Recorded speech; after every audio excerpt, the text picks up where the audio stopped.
Hello and welcome everybody who has joined us to watch this special conversation with Mr. Apoor. He's the head of marketing and branding at Fool and also one of the founding members of Fool.co.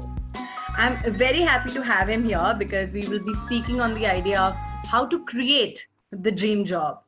We all want that perfect job profile to just land in front of us, and we think, oh, we'll be perfect fit. We'll go for that interview and crack it right away. Well, let's hear the other side of the story from Apoor, who's really, his innate rush comes from finding new markets, finding new customers, putting across the message of the impact business that Fool is. So, welcome Apoor on in Conversations. How are you today? Thank you, Priya. I think that was a fantastic introduction. I am doing good, a little sleep deprived, but that's all right. That's how life is so far, so far these days. So, but yes, thank you. I'm glad to be on this show. Thank you. Thank you for squeezing out the time because I know, season rush and all of that is in place. Before we even start, before I tell the viewers that why it was so important to have you as our first guests on this, why don't you tell us about what Fool.co does and what do you mean by impact business? Yes. So, basically, Fool is a social impact organization. Uh, I'll just quickly tell you as to how it started, and then I would be able to explain what impact business means. Okay. So, Fool started off with a very clear intention of providing a long-term sustainable solution to the temple flower problem in the country. So, in our country, we have so many temples, people from different faiths going to temples and everything every year. Mhm. And we offer flowers, we offer garlands, etc., to the gods. Now, according to the scriptures, these flowers, these garlands should not be thrown away in a dustbin or in a dumpster, etc., because they are considered sacred, because they are considered holy, because they have been offered to the gods. So, what authorities usually do, and in fact, you must have seen it at your home as well, what our mothers do is that they would collect all of these and throw it away in a pool of water or in the rivers or in a lake nearby, etc. Now, what happens is that imagine this multiplied at every city level, Mhm. every town, every village in the country. So, this is an 800 million ton problem in the country. Now, what happens is we think that since flowers are organic, they would be okay. It would be okay to dump it in the river, Mhm. but that's not how it is. Flowers have got a lot of pesticides on it, a lot of artificial sprays which are sprayed on it. Also, flower is not indigenous to the ecosystem of a river.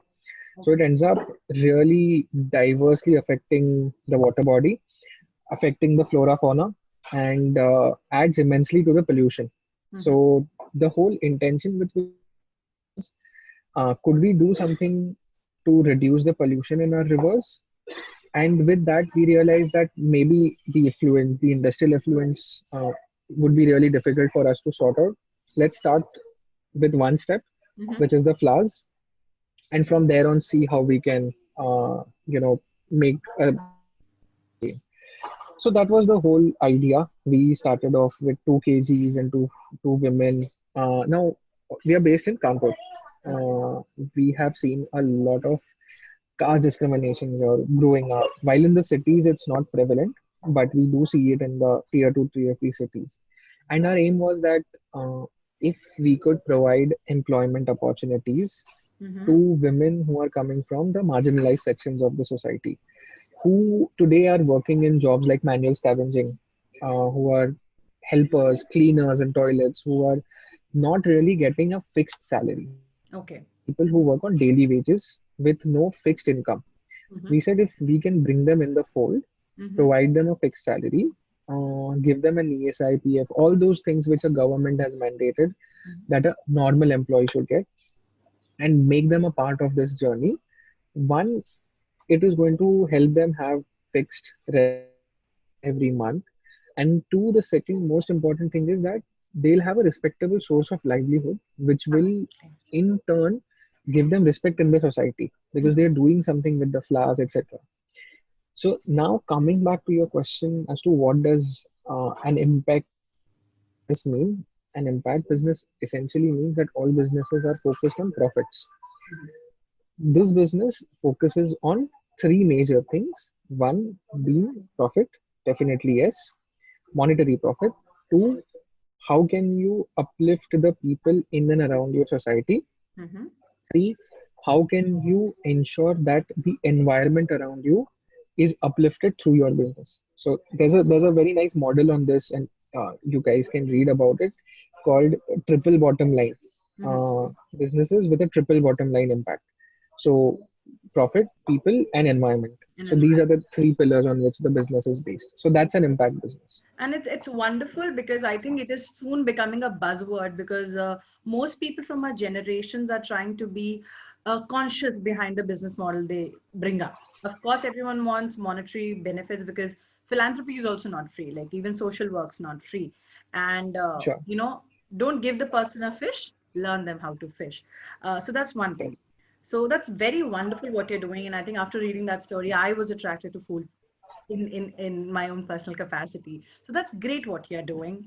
My next follow-up question was that was the idea always very clear? Was this business the first idea that you guys came up with? What No, was no, no. the roadmap? You wanted to be an entrepreneur.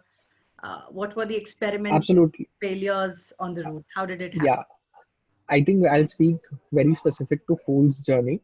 Uh, the idea was very clear कि फूलों के साथ कुछ करना है. Mm-hmm. We want to do something with the flowers. Hmm. Now, what was a very big question? Because incense is something that making incense out of flowers is something which is unheard of. Nobody has really done it before. So we didn't have a peer, we didn't have a benchmark, we didn't have a process which we could replicate. Mm-hmm. We started off with making vermicompost in the initial days because that was the easiest thing to do, right? I mean, you just make compost pits, put it over there. But then we soon realized that there were a lot of problems in that, and we could make it a much better process by making sure that we had different products. And as you rightly said, philanthropy doesn't come for free. We are not an NGO. We Mm-hmm. are a private organization for profit. So we knew that सिर्फ vermi post से तो नहीं चलेगा. So then we started experimenting, and it took us about a year and a half Mm-hmm. to get the incense right.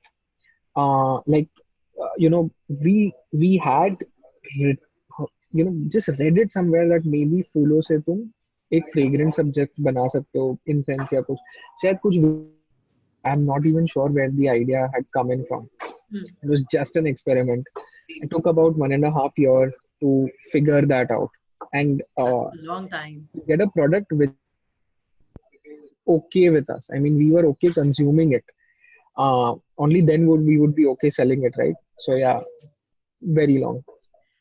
And what kept you going for a year? Because a lot of people would lose the drive or will be so unsure कि मैंने एक साल लगा दिया इसका कुछ बनने वाला है भी नहीं.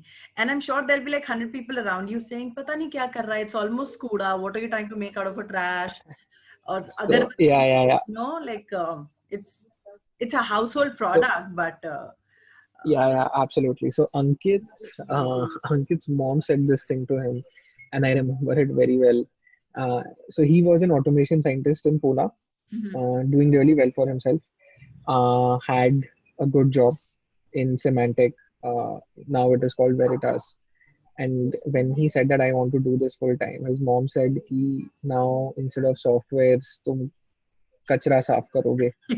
Uh, so yeah, I mean, as you said, there's like the resistance first starts from your family. Leave alone the other people. So see what once Where you've does the really decided. personal conviction comes from? Because I'm a strong believer, forget about family and friends.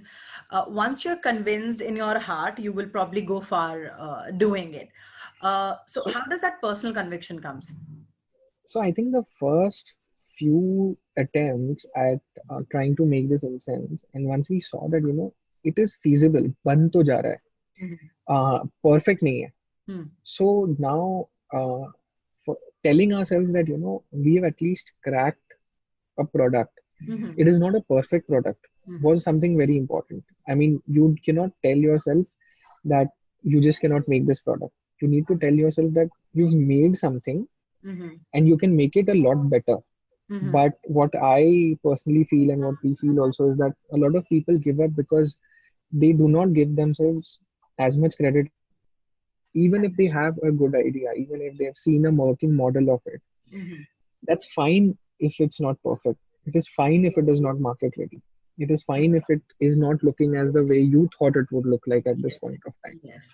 But every day, incremental changes can be done Mm-hmm. and it will get to the place where you want to take it. Mm-hmm. But And in the first day itself, you say that, this is not what ये तो मेरे को ये नहीं करना था. yeah. Then that's the end of your motivation.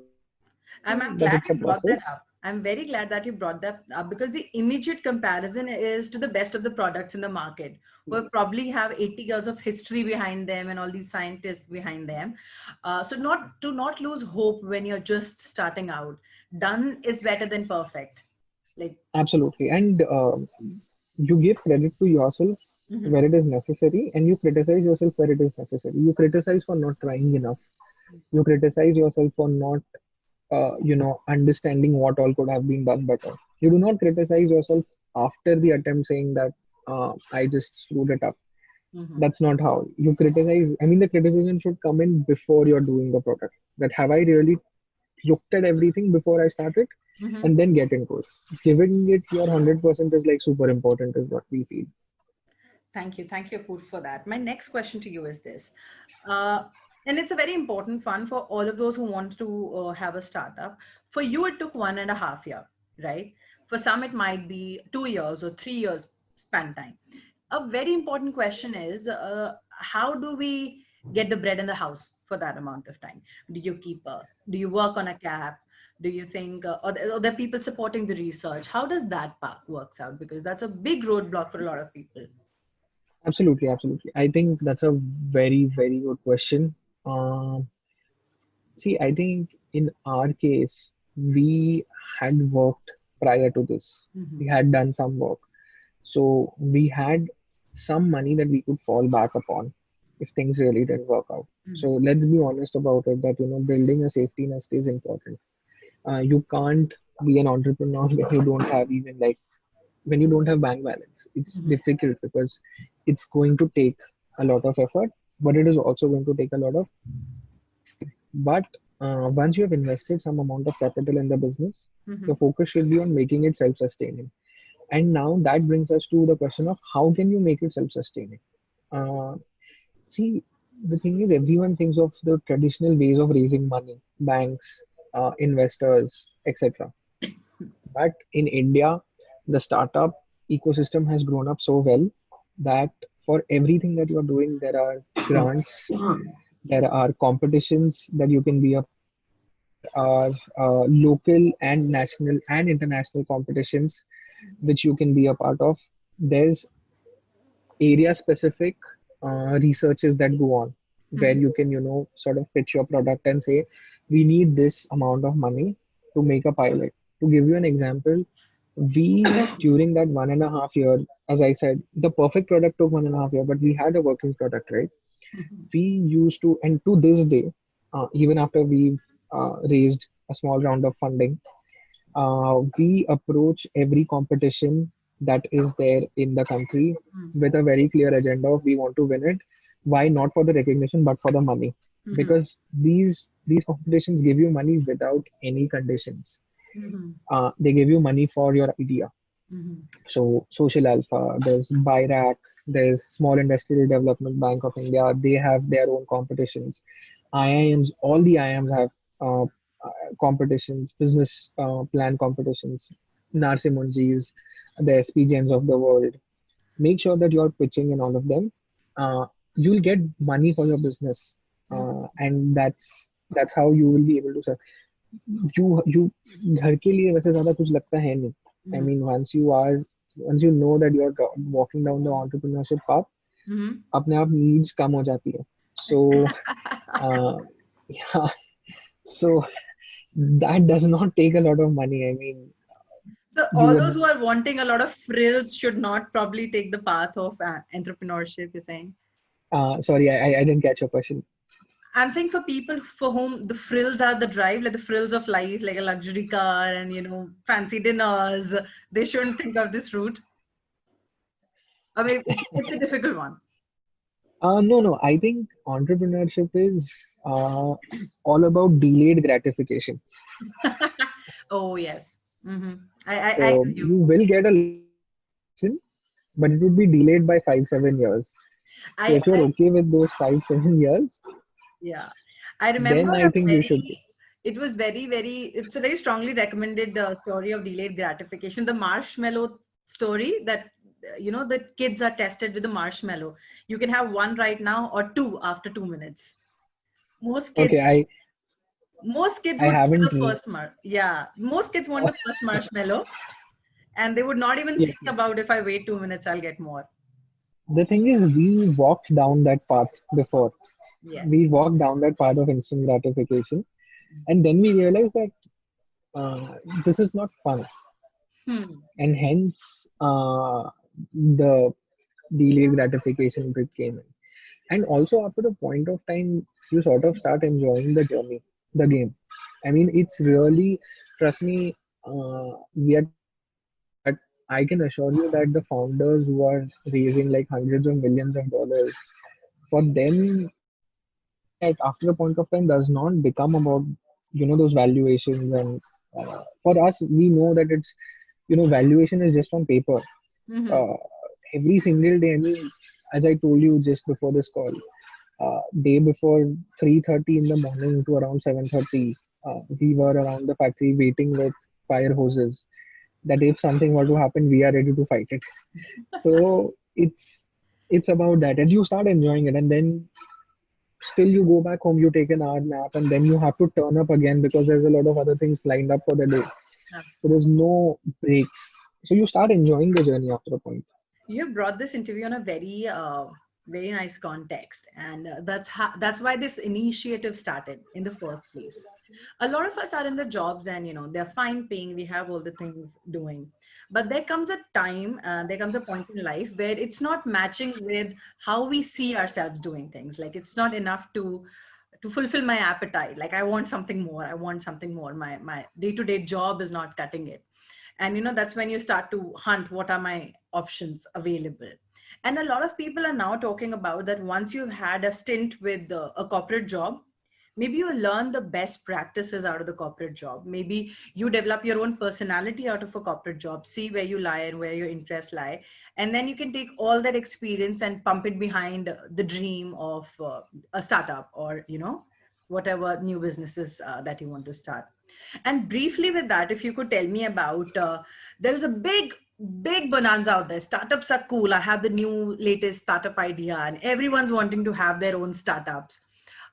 Give your words of enlightenment. How far from reality are they? How difficult it really is? Just a clear picture. Ideas are dime a dozen. It's there's like I can sit over here along with our team and we can dish out 150 ideas between you and me. We'd be able to work because we've worked for quite some time. We know there's always something better that can be done, Mhm. but ideas really do not matter. Uh, I mean, it is about starting and then surviving for the. I mean, I think it's a Gujarati saying or what, I'm not sure, that hazar din. If you survive for the first 1,000 days, then you still will have to fall after those 1,000 days, but you might just fall with grace. There might be someone to pick you up. The first 1,000 days, there's no one to pick you up. I think you've given So us some very good nuggets here. The first 1,000 days are crucial. Let's. that's how we. I mean, that's how we in the startup circle look at it. That if you can survive for 3.5 years, then the people whom you have to run after, you still will have to run after them. Mhm. But after 1,000 days, they might turn back and talk to you. So, so it's not. It's the fun part of a startup is completely devoted to something uh, which has not been done before Mhm. and trying to see it through. Simply like planting a small plant in your house, you know, from zero to seeing something. I think that is the fun part. But Cool startups. There are. I think there is the there's no denying the fact that the cool quotient of a startup is there. Mm-hmm. In tech startups, most certainly, a few tech startups can give you that kind of a cool atmosphere and vibe and everything. Um, but those are like I can count them on my fingers. Uh, And they also try really hard to show to be a where cool they are. environment And they had to work because hard for probably more than those 1,000 days to get things right and yes, get things yes, going, code they are right. not early stage startups. Yes. They are probably moved past their mid stage, Mhm. and very clear efforts go into making sure that it looks cool because Yes. that attracts top talent and helps retain them. At the same time, ensuring that they give their 300% under the whole cool thing. But see, the cool can also be looked at in another way. Cool can be looked at in a way that you have the independence to make mistakes Mhm. and make really quick mistakes. To ask my Which, final question before you go there, because that's what the yeah, question is about. sure. Uh, so, the most important factor, and maybe it's a driver for a lot of people, I'll be able to work on my own. I'll be able to drive thing on my own. I'll be able to design my office or work or profile as according to what I want. But with this comes a lot of responsibility. There's no one you can blame. Like, it's happening because this is going wrong and that is going wrong. So how do you balance the responsibility that comes with the freedom of working in a startup? See, as you rightly said, a lot of responsibility.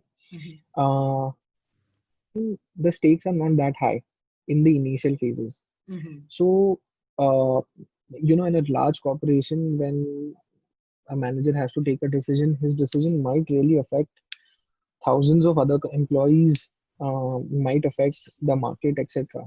So that person really has to put in a lot of thought, back it up with research, so on and so forth, and then take one decision and Mhm. see if it works or not. Mhm.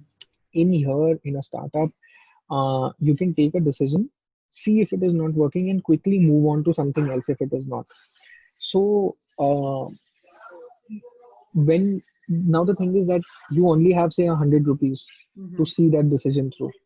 So responsible because you know that I really don't have the money to screw this up. To screw this up. So you will be Make really sure. sharp about spending those 100 rupees.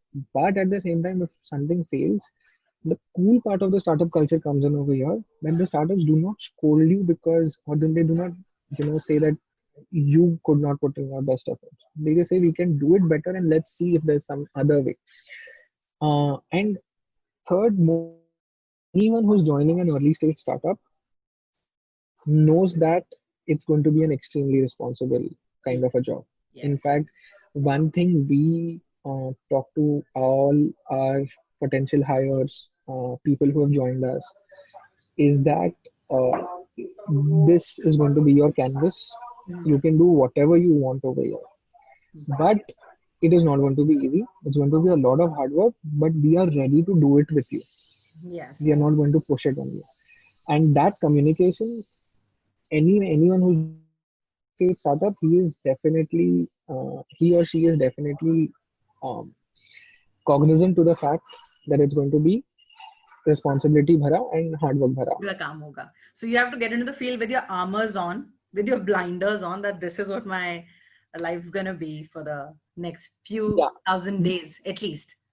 yes, and just that has only should be about this is how my life will be, but everything else you have to have an open eye.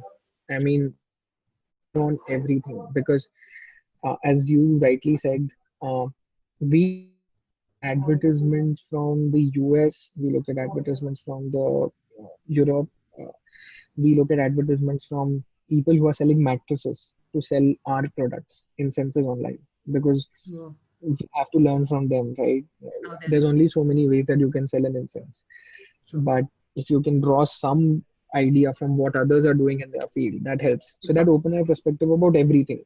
ये अपने काम आ सकता है क्या? Is the first question we ask about everything. That's how you start looking at everything that you reach out to in life. Absolutely. Great. My final question approved. So, what's the plan for Fool 2021? Yeah, for 2021, we are pretty ambitious. To be honest with you, during COVID, the entire management team sort of took a pay cut to ensure that the women who are working with us, they stay on board, they get their salaries.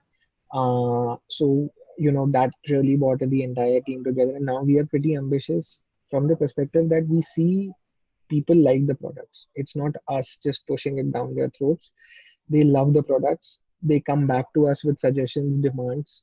We want to grow thrice, at least 3x, in terms of revenue, in terms of impact. We want to open up flower processing centers in the temple towns of India. We want to go international with our products. We want to add a lot many other products to our portfolio. And also, most importantly, we have leather, which is animal-free leather, which we are doing from flowers and farm waste. Yes, that is So interesting. we are also quite ambitious about it because the prototype is done. We are now just thinking as to how can it be brought to a industrial scale. So yeah, I What mean gets a me long year very ahead of us. excited is you are working with some real scientists, it seems. Like Yeah, that. yeah, yeah. Yeah, right? So I did my engineering, and I am one of those who did not use his engineering after engineering. I work with people who are BTechs and MTechs, and are pursuing PhDs. Typical IIT scientists who, I mean, I am surrounded by bottles of chemicals, etc., which I thought was, only till my 10th grade. I'd see the kind of chemicals I see around is quite funny. I mean, yeah. It's been very interesting, Apurva. I think you have given us some very good nuggets for everyone who's wanting to have their startups. They can look or hear to the material. I think it was very interesting. What Fool is doing is very interesting. The whole Okay. idea of social impact business is very interesting. So I hope all those who are watching have enjoyed this little conversation that we have had. So thank you, Poor, for being here. Thank you for taking out the time. You can now go take the nap. The Now, the required nap. in the office, I have another call at around 4:30. So Thank you so much, Apur. I'll take your leave.